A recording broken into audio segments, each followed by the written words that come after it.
తాకట్లో ఉన్న మీ బంగారాన్ని విడిపించి ఆ రోజు ఆన్లైన్ రేటుకి కొంటాం. Sharma gold company. ఆమె గానం మధురామృతం. ఆమె గొంతు నుంచి జారిన గీతం నిత్యస్మరణీయం. 5 సంవత్సరాల వయసులోనే సింగర్గా కెరీర్ ప్రారంభించి వేల సంఖ్యలో పాటలు పాడారు. అందరూ మెచ్చిన సింగరే కాదు, బాలనటిగా, డబ్బింగ్ ఆర్టిస్టుగా అందరి మన్ననలు అందుకున్నారు. కానీ జీవితంలో ఆనందం మాత్రం లేదు. ఎన్నో ఆటుపోట్లు, కష్టాలు. ఎంత దృఢంగా ఉన్నా జీవితంలో నిలబడలేక ఆత్మహత్యాయత్నానికి కల్పన ప్రయత్నించడం ఆమె అభిమానులను కన్నీరు పెట్టిస్తోంది. 15 ఏళ్ల కిందటే చనిపోవాలనుకున్న ఆమె ఎలా బతికారు? ఇప్పుడు మళ్ళీ ఎందుకు చనిపోయే ప్రయత్నం చేశారు? కల్పన జీవితం ఎలా మొదలైంది? ఆమె బ్యాక్గ్రౌండ్ ఏంటి? ఈ వీడియోలో తెలుసుకుందాం.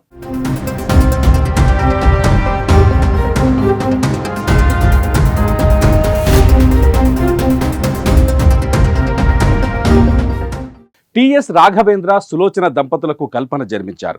తండ్రి రాఘవేంద్ర నేపథ్య గాయకుడు, తల్లి సులోచన కూడా గాయకురాలు. కల్పన బాలనటిగా చిత్ర పరిశ్రమలో అడుగుపెట్టింది. ఆమె సుమారు 3 ఏళ్ల వయసులో తొలిసారిగా ఈనాడు అనే మలయాళ చిత్రంలో నటించింది. బాలకృష్ణ కథానాయకుడిగా వచ్చిన సీతారామ కళ్యాణం చిత్రంలో వచ్చే రాళ్లల్లో ఇసకల్లో పాటలో ఈమె కనిపిస్తుంది. విఠలాచార్య దర్శకత్వంలో వచ్చిన కామాక్షి కటాక్షం అనే చిత్రంలో నటించింది. బాలనటిగా దక్షిణ భారతీయ భాషల్లో సుమారు 30 సినిమాల్లో నటించింది కల్పన.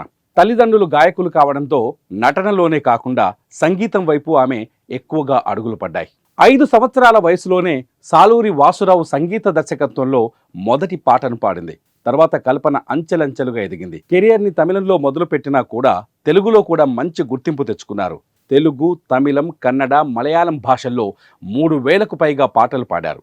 చాలా కష్టమైన పాటను అలవోకగా పాడగల సత్తా ఉన్న గాయని కల్పన.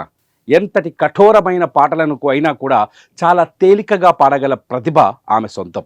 1999లో మణిశర్మ దర్శకత్వంలో మనోహరం సినిమాలో మంగళగౌరి పాట కల్పనకు ఎంతో పేరు తీసుకొచ్చింది.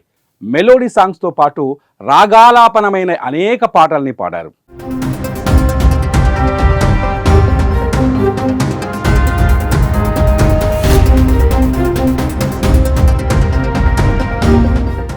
AR Rahman, Ilaiyaraaja, S P Balu, K V Mahadevan, Chithra వంటి ప్రముఖ గాయని గాయకులతో కలిసి అనేక పాటలు ఆలపించారు.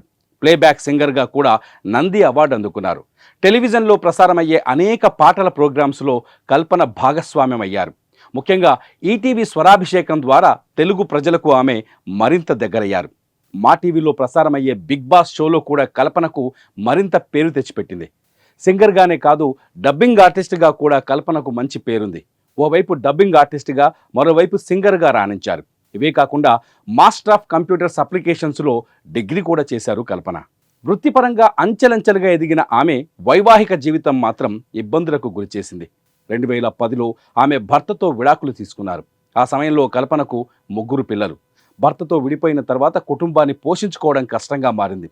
పిల్లలను చదివించుకోలేక ఎన్నో ఆటుపోట్లు చూశారు. ఈ సమయంలోనే చనిపోవాలని అనుకున్నారు. కానీ సింగర్ చిత్ర సూచన మేరకు ఆమె నిర్ణయాన్ని వెనక్కి తీసుకున్నారు. చిత్ర సలహాతో పాటల పోటీలో పాల్గొని సత్తా చాటారు. ఆ పోటీలో గెలిచాక మానసికంగా దృఢపడ్డారు. ఆ విజయం ఆమెలో మార్పును తీసుకొచ్చింది. జీవితంలో ముందుకు వెళ్లేందుకు ప్రోత్సహించింది. మళ్ళీ కెరీర్ను గాడిలో పెట్టారు. బలంగా నిలబడ్డారు. ఈ విషయాలన్నీ కల్పననే స్వయంగా ఓ ఇంటర్వ్యూలో చెప్పారు. తర్వాత చెన్నైకు చెందిన వ్యాపారవేత్త ప్రసాద్ను రెండో పెళ్లి చేసుకుని జీవితం సాగిస్తున్నారు. కానీ ఇప్పుడు మళ్ళీ ఆత్మహత్యా యత్నానికి ప్రయత్నించడం సంచలనంగా మారింది.